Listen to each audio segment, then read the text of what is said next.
Awesome, thank you. Well, we'll go ahead and get started. For those of you that don't know me, I am Tom Burkhalter. I'm the district administrator. I'm in my 5th year here at Viroqua Area Schools. And we're here to talk tonight about our April 1st referendum and for operational expenses. And we will kind of bounce through a presentation, talk about what it is, what it isn't, why it's so important, and what impact fiscally it's going to have on our taxpayers. At the end, we'll go through and have a Q&A and just open up the floor. I hope to answer all of your questions. Those that we can't find answers to tonight, we'll get you answers and put them on our FAQs and, that are on our website. And we'll kind of go from there. This is Chris Rozeski. Our Director of Business Services. And so we're going to kind of tag team the presentation today. And we will, again, hope that what you get out of tonight is a lot of good information that you can spread throughout the community, because everybody needs to know what's on the ballot. I don't need you to, necessarily go and, shout this from the rooftops, but everybody needs to know. And that's what I think part of the issue and why we lost by 30 votes in November. Right. Yeah, 0.3%. I'm not, yep. Anyway, so challenges in Wisconsin, and essentially how did we get here? I think we'll talk through about this a little bit, but we have an outdated and absolutely inequitable state funding formula.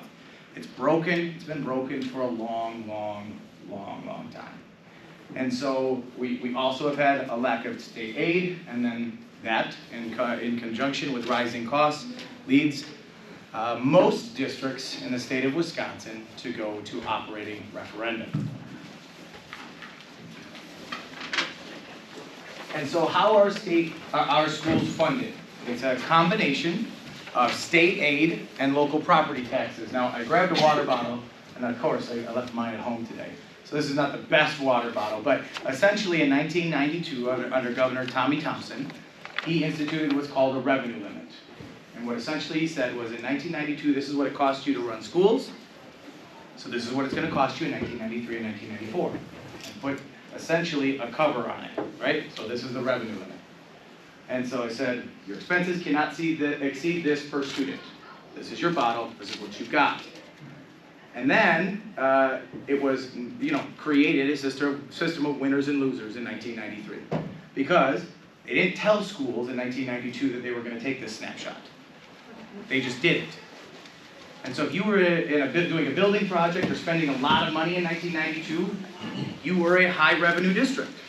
If you were being frugal and fiscally responsible in 1992, you now were a low revenue district. It did not matter where you were in the state. It did not matter how much things cost in your area. It did not matter. It created a system of winners and losers. Now, it was still a system that you could at least budget on, because every year your bottle got a little bit bigger based upon the cost of inflation. And so if CPI or the Consumer Price Index went up 3%, your bottle got 3% bigger. If it went up 5%, your bottle got 5% bigger. If it went up 1%, your bottle got 1% bigger. So you were not ever going to get ahead, but you also were never going to fall behind. And so that's a piece that, okay, so we're surviving, we're not thriving as districts, but we're surviving in the state of Wisconsin. Until 2009, under the Walker administration. Under the Walker administration, they essentially said, you are no longer getting inflationary increases. You're not getting any increases. Live within your means. And the only lever that you have to get a bigger bottle now is to go to your local property taxpayers and ask for a bigger bottle. So not only was it a system created with winners and losers, but now it has created a system, if you look across the state of Wisconsin, of incredible winners and losers, because those affluent districts that essentially write a blank check are doing just that. So the range of cost per student in the state of Wisconsin right now is $11,000 is the lowest. We are in the next tier, which is $11,300. And the highest is $25,000 per student.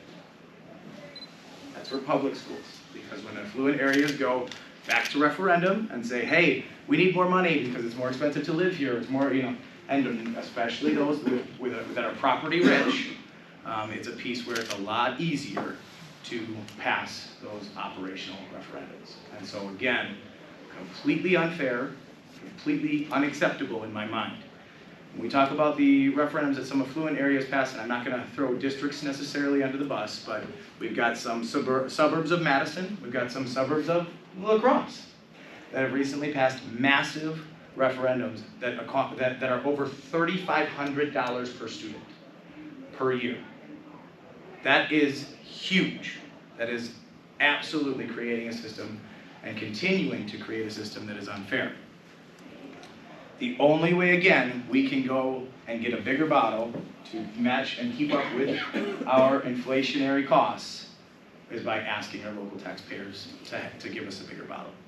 So, how that works on a per year basis, let's pretend on a normal year, again, not my best water bottle. Sorry guys, my water bottle game, that might be better. There. Okay, on a typical year, this is my favorite game that Madison plays with us, my favorite game. Typical year, let's say the state makes up this much of our property, or of our revenue limit, right? They're going to cover this much, that means our local property taxes have to cover this much.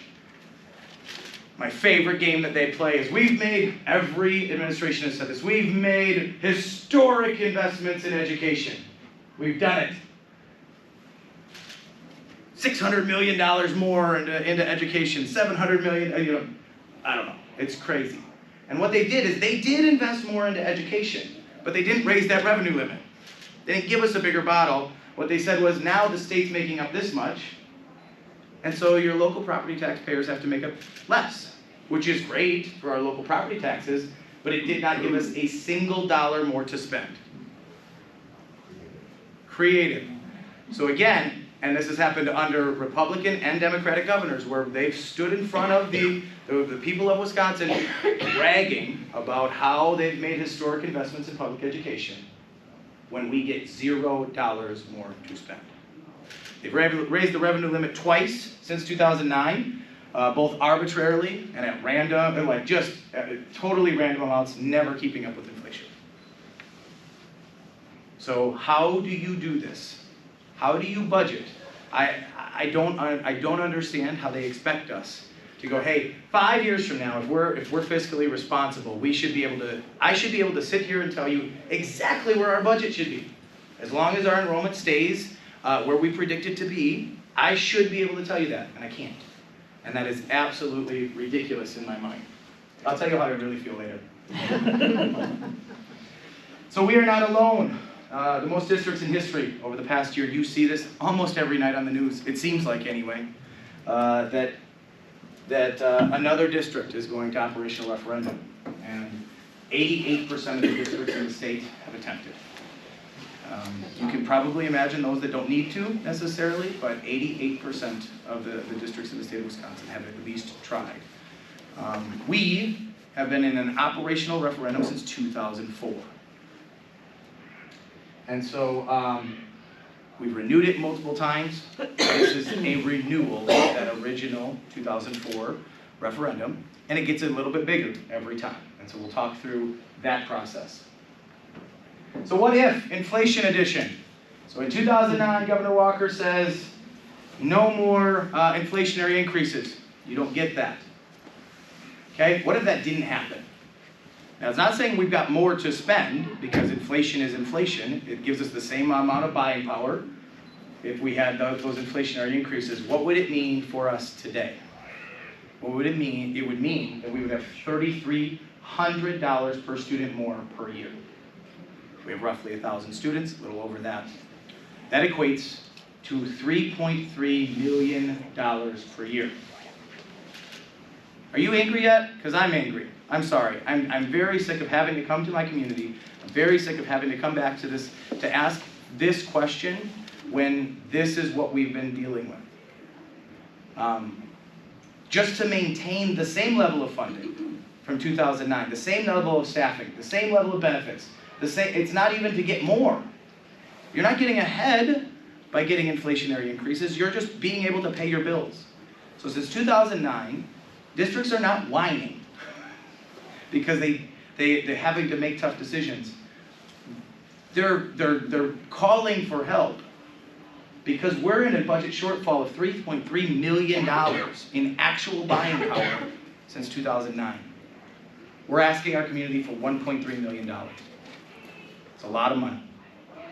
And it's nowhere near where it should be to even just keep up with our normal expenses from 2009.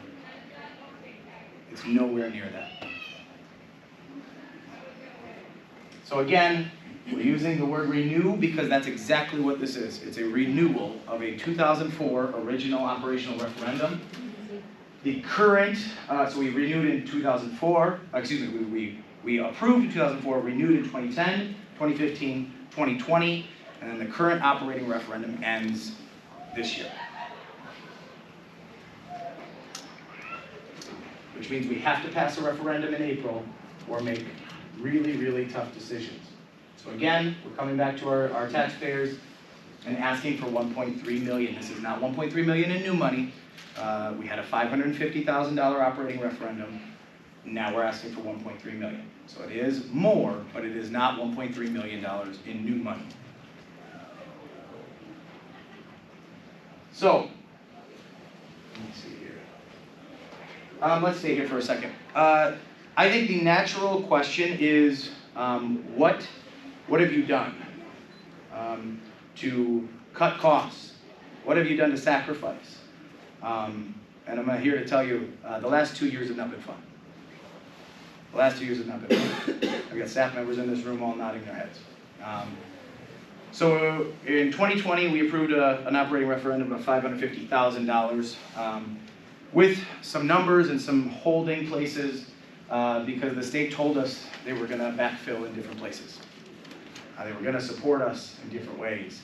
And then if you remember what happened with the ESSER funding or the federal funds that came in for schools, they were geared to make sure that we could make up for learning loss, that we could give our students extra supports in a time of crazy desperation.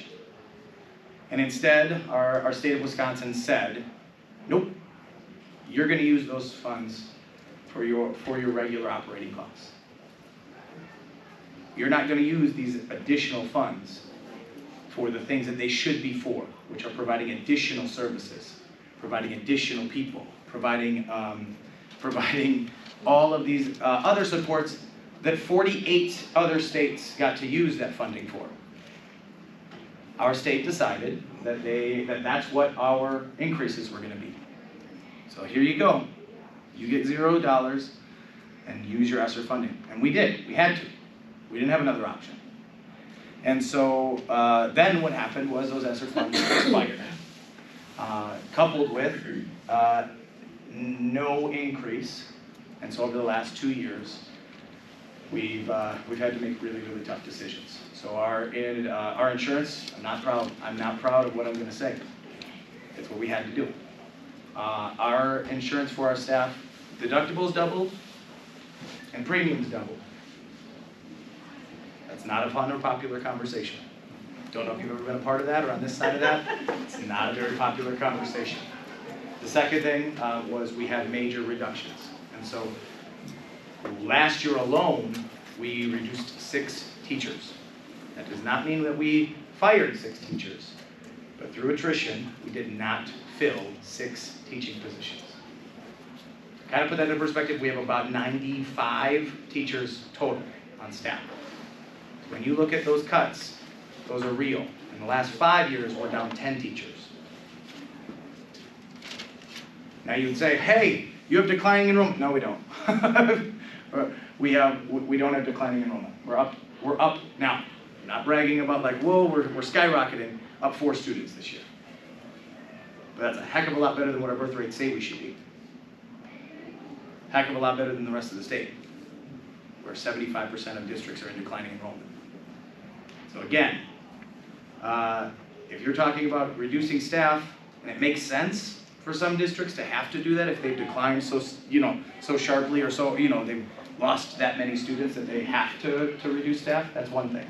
That's not the situation we find ourselves in. We found ourselves in a situation where $550,000 was nowhere near enough to meet the needs of just keeping and maintaining our current staffing. It was not fun the last 2 years. I never want to go through that again. So again, when we talk about 1.3 million, we are not talking about a Cadillac version. We are not talking about giving crazy raises. We're not talking about expanding programming. What we're talking about is the following words: maintain, keep, and avoid further staffing cuts. This is not an enhancement to the curricular programming of Viroqua area schools. This is to survive with what I feel is an outstanding product, an outstanding experience for our students. This is what we need. So in year 2 of this, and Chris will talk about this a little bit, we're talking about a slight deficit even with the passing of $1.3 million. Not anything we can't handle. It's not talking staffing cuts, things like that. But it's still, this is not getting us ahead. This is keeping us even. So, now I'm going to hand it off to you. Sure. So, obviously with any question that's on the ballot, it's always how much is it going to cost. You know, you've got a mill rate of $7.10 currently. That is one of the lowest you're going to find around, around this area in our conference. And the additional the 1.3 million is an additional $750,000. We have the current 550, add the 750 to that, it's going to add 11 cents to the mill. So basically what that means is for every $100,000 in property value, your property taxes are going to go up annually by $11.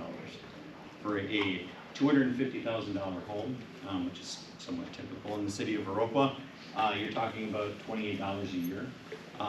That breaks down to about $2.29 a month.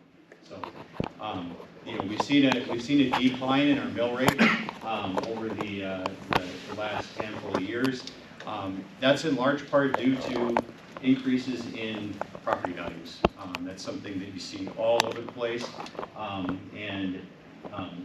you know, will that continue? Not real sure. I think it's probably going to continue a little bit as we move forward, but probably not at the same levels.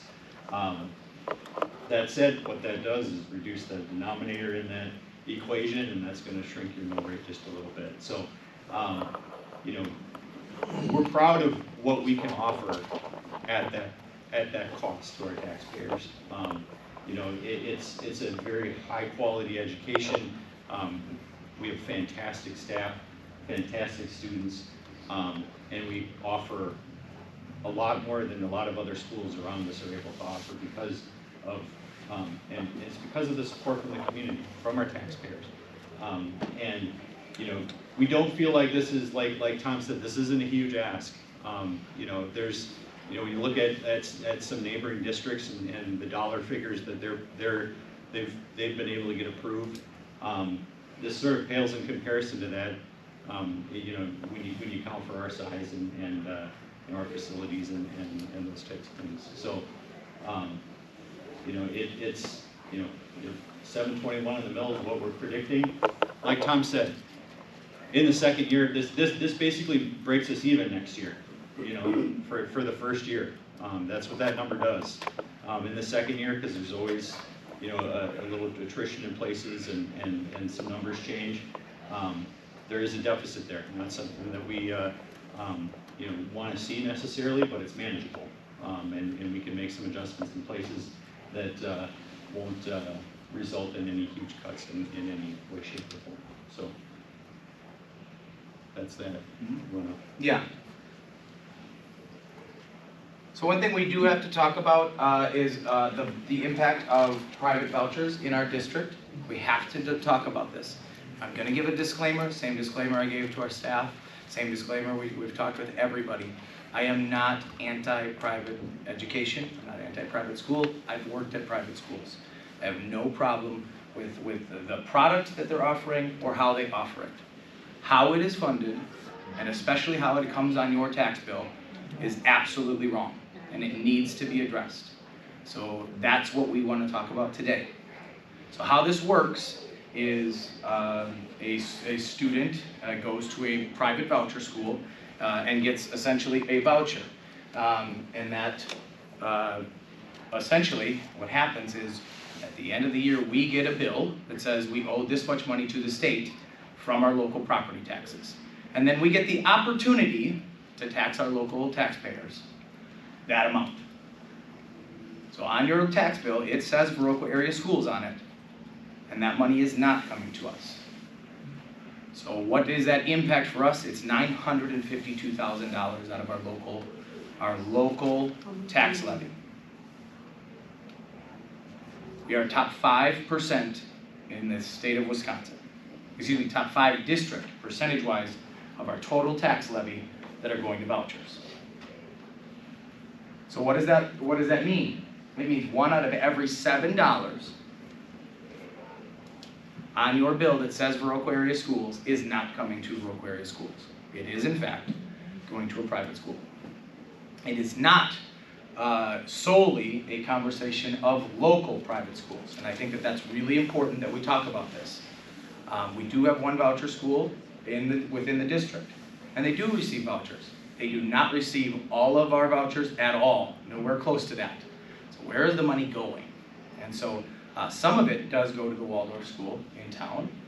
Some of it goes to private high schools up in the La Crosse area, Luther, Aquinas, and Cooley Region Christian. And then we also have a large chunk, and we can't ever figure out exactly the dollar amount because we don't get to know who these students are. We don't really know where they are. And so as we were going through, or where they're coming from, excuse me, we know where they are, we don't know where they're coming from. The piece that is really disturbing is the word that I will use, is we have hundreds of thousands of dollars, is all I can get out of DPI, coming from our district, going to a private virtual school in Milwaukee. And they are targeting homeschool families. So this is not the students that are leaving the public school district to go to a private school district or private school. These are students that have never attended Viroqua Area Schools, that have never been on the tax bill for anyone within Viroqua Area School District, and are now having that money go out of our district and to a virtual private school in Milwaukee. To the tune that is the largest voucher school in the state right now. And their budget is over $40 million.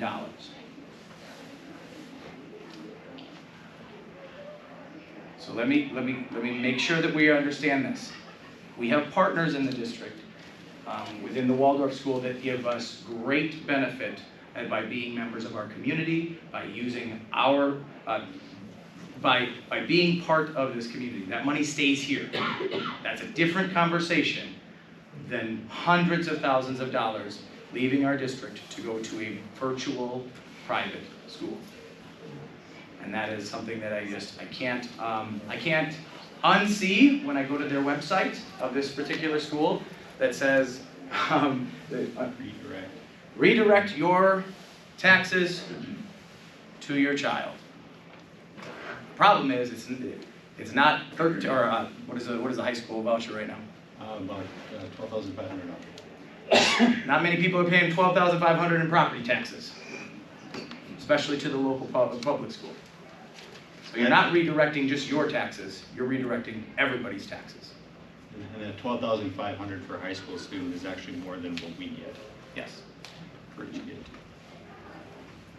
So again, this absolutely has an impact, because when I'm coming to my community asking for more property taxes from you guys, and your tax bill just went up, and it looks like Viroqua Area Schools just went up by a really, really big margin, it's not necessarily because of something we've done. And that's really hard to explain to the average taxpayer in the district. It's really hard to say, hey. So again, we've got to have a couple things with this. We've got to be able to get that off of Viroqua Area Schools, to get it off of every public school tax bill. It has to be more transparent. It has to be more out in the open.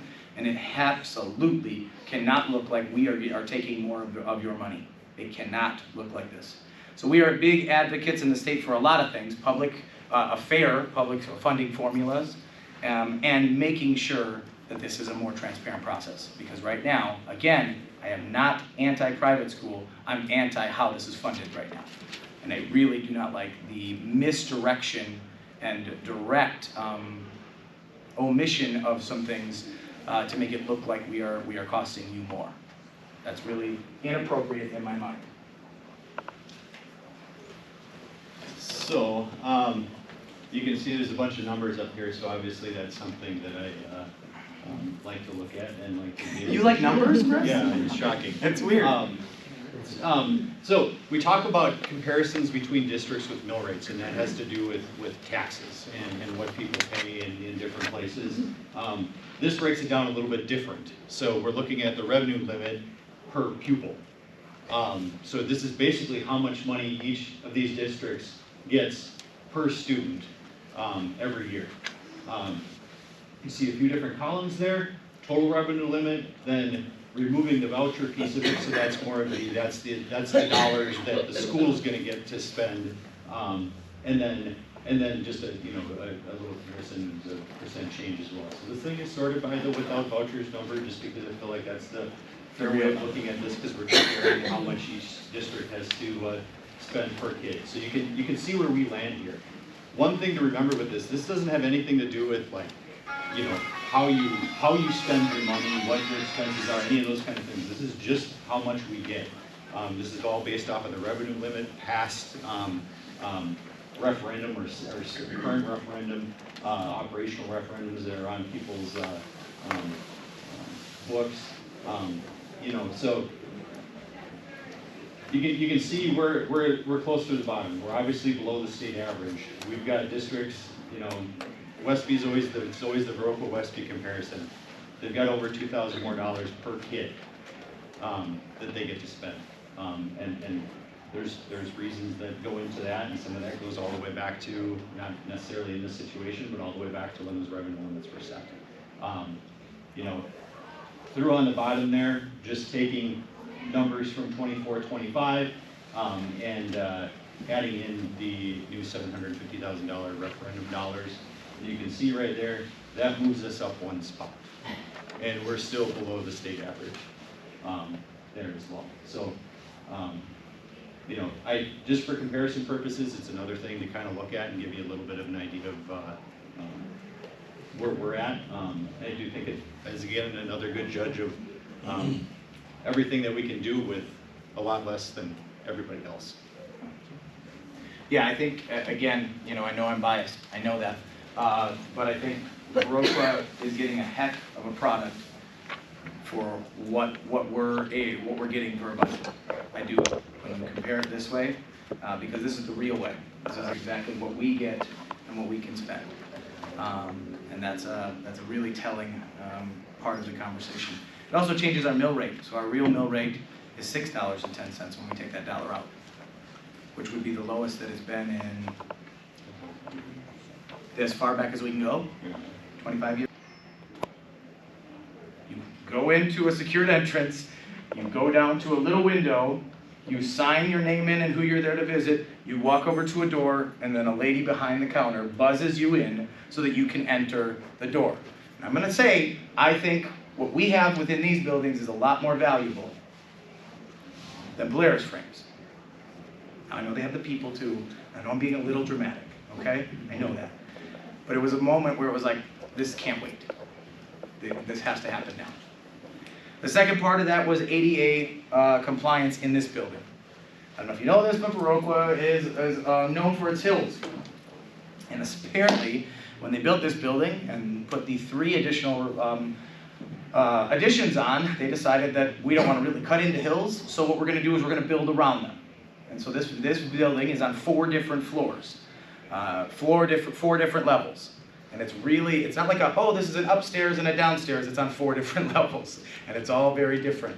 And what was happening a few years ago, 3 years ago now, during that time, we had a moment where we had 2 students in wheelchairs full time, and we had 2 more get hurt. So we have 4 wheelchairs between the middle school and the high school at one time in this building. And we had an elevator that no one wants to ride. It wasn't even an elevator. It was a scissor lift. You guys seen these things? A plastic tub that was broken more than it probably wasn't. That no adult ever rode in, that I ever saw. They would push their stuff that they wanted to move onto it, and then they'd walk down and around and push the button because they did not want to get stuck in this thing. The other scissor lift was down by Tech Ed, and that one was broken way more than what it was ever operating. And so I'm very embarrassed to say this, but to get down to the Tech Ed wing, we had to have students go out and around the building. And so they had to go out, and again, most of the time they had help, but getting them down and around to the bottom floor. That's absolutely unacceptable in my mind. Not cool, not happening. So that's where, remember, if you remember back, that was our base plan. And then a renovation to the Tech Ed wing. And then there was 4 options. And of those 4 options, the Tech Ed and Ag spaces and the expansion was what was selected by the community. The community told us that we could spend $24 million. That was where the threshold went. And we decided, it's COVID, we don't want to go and bite off more than we can chew. So we are going to come back at 20.5 million. So we were already, in my mind, very conservative with the ask to the community. It was a very resounding, victory. 14 points in the elections, in the way that elections work now, is a big, big victory. And we went through the project. When did the trailer leave? Oh, Not that long right ago. before Christmas. Not that long ago. So the trailer pulled out right before Christmas, and we came in under budget, which is awesome. We cannot use that funding on day-to-day operations. So not only did we were conservative with our number, we also came in under budget. We can do 2 things with those savings. We can put it in a fund that essentially holds it for if a boiler goes out, something else, construction, one-time purchase, or we can put it into an account so that when we can pay down debt early, we can pay off that debt early. Those are the only 2 things we can do with the funding. Now, we're going to do it. We're going to use that funding very appropriately, but we can't go and say, hey, teachers, we want to give you a little bit more of a raise. Here's this money. Here you go. We can't do that. That's operational. We cannot use that funding for that. So while we did pass a referendum, we did not pass a referendum that keeps us, makes us survive, or allows us to keep up with the cost of inflation. Okay. Do you want to